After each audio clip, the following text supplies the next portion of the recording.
உபாகமம் 5ஆம் அதிகாரம். மோசே இஸ்ரவேலர் எல்லாரையும் அழைப்பித்து அவர்களை நோக்கி, இஸ்ரவேலரே, நான் இன்று உங்கள் காதுகள் கேட்கச் சொல்லும் கட்டளைகளையும் நியாயங்களையும் கேளுங்கள். நீங்கள் அவைகளின்படியே செய்யும்படிக்கு அவைகளை கற்று கைக்கொள்ள கடவீர்கள். நம்முடைய தேவனாகிய கர்த்தர் ஓரேபிலே நம்மோடே உடன்படிக்கை பண்ணினார். அந்த உடன்படிக்கையை கர்த்தர் நம்முடைய பிதாக்களுடன் பண்ணாமல் இந்நாளில் இங்கே உயிரோடு இருக்கிற நம் எல்லாரோடும் பண்ணினார். கர்த்தர் மலையிலே அக்கினியின் நடுவிலிருந்து முகமுகமாய் உங்களோட பேசினார். கர்த்தருடைய வார்த்தையை உங்களுக்கு அறிவிக்கும்படி அக்காலத்திலே நான் கர்த்தருக்கும் உங்களுக்கும் நடுவாக நின்றேன். நீங்கள் அக்கினிக்கு பயந்து மலையில் ஏறாமல் இருந்தீர்கள். அப்பொழுது அவர் சொன்னது என்னவென்றால், உன்னை அடிமைத்தன வீடாகிய எகிப்து தேசத்திலிருந்து புறப்பட பண்ணின உன் தேவனாகிய கர்த்தர் நானே. என்னையன்றி உனக்கு வேறே தேவர்கள் உண்டாயிருக்க வேண்டாம். மேலே வானத்திலும் கீழே பூமியிலும் பூமியின் கீழ் தண்ணீரிலும் உண்டாயிருக்கிறவைகளுக்கு ஒப்பான ஒரு சுரூபத்தையாகிலும் யாதொரு விக்கிரகத்தையாகிலும் நீ உனக்கு உண்டாக்க வேண்டாம். நீ அவைகளை நமஸ்கரிக்கவும் சேவிக்கவும் வேண்டாம். உன் தேவனாகிய கர்த்தராயிருக்கிற நான் எரிச்சலுள்ள தேவனாயிருந்து என்னை பகைக்கிறவர்களை குறித்து பிதாக்களுடைய அக்கிரமத்தை பிள்ளைகளிடத்தில் 3ஆம் 4ஆம் தலைமுறை மட்டும் விசாரிக்கிறவராயிருக்கிறேன்.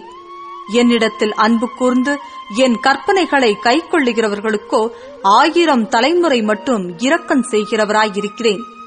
உன் தேவனாகிய கர்த்தருடைய நாமத்தை வீணிலே வழங்காதிருப்பாயாக. கர்த்தர் தம்முடைய நாமத்தை வீணிலே வழங்குகிறவனை தண்டியாமல் விடார்.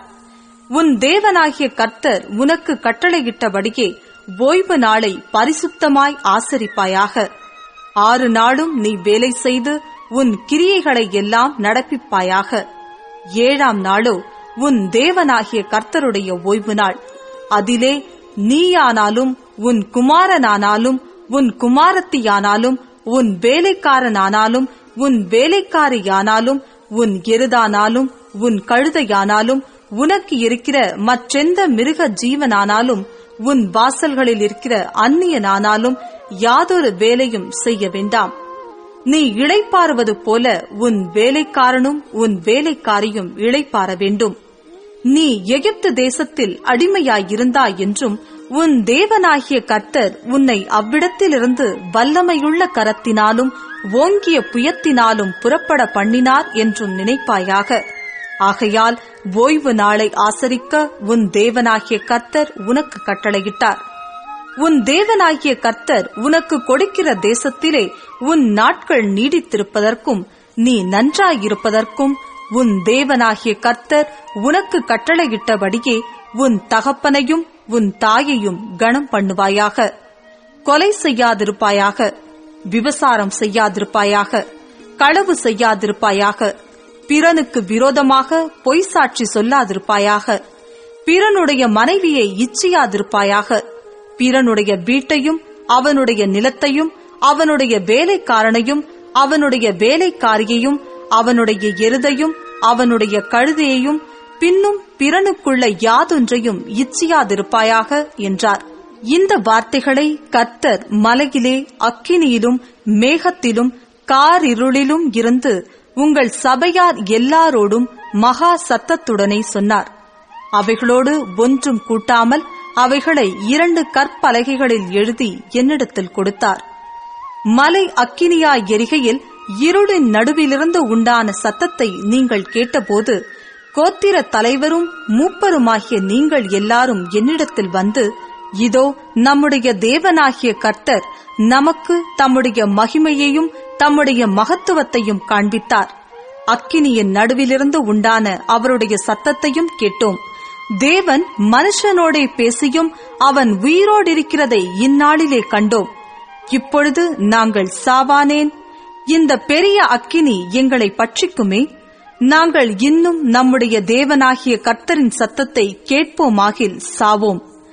நாங்கள் கேட்டது போல அக்கினியின் நடுவிலிருந்து பேசுகிற ஜீவனுள்ள தேவனுடைய சத்தத்தை மாம்சமானவர்களில் யாராவது கேட்டு உயிரோடு இருந்தது உண்டோ? நீரே சமீபித்துப் போய் நம்முடைய தேவனாகிய கர்த்தர் சொல்வதையெல்லாம் கேட்டு, நம்முடைய தேவனாகிய கர்த்தர் சொல்வதையெல்லாம் நீரே எங்களுக்கு சொல்ல வேண்டும், நாங்கள் கேட்டு அதன்படியே செய்வோம் என்றீர்கள்.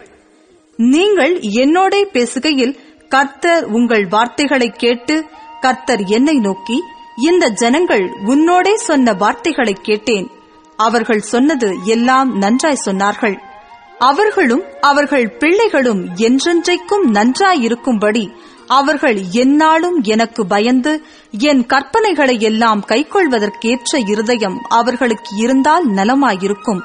நீ போய் உங்கள் கூடாரங்களுக்கு திரும்பிப் போங்கள் என்று அவர்களுக்குச் சொல். நீயோ இங்கே என்னிடத்தில் நில். நான் அவர்களுக்கு சுதந்திரமாக கொடுக்கும் தேசத்தில் அவர்கள் செய்யும்படி நீ அவர்களுக்கு போதிக்க வேண்டிய சகல கற்பனைகளையும் கட்டளைகளையும் நியாயங்களையும் உனக்கு சொல்லுவேன் என்றார். உங்கள் தேவனாகிய கர்த்தர் உங்களுக்கு கற்பித்தபடியே செய்ய சாவதானமாயிருங்கள். வலதுபுறம் இடதுபுறம் சாயாதிருப்பீர்களாக. நீங்கள் சுதந்தரிக்கும் தேசத்திலே பிழைத்து சுகித்து நீடித்திருக்கும்படி உங்கள் தேவனாகிய கர்த்தர் உங்களுக்கு விதித்த வழிகள் எல்லாவற்றிலும் நடக்க கடவீர்கள்.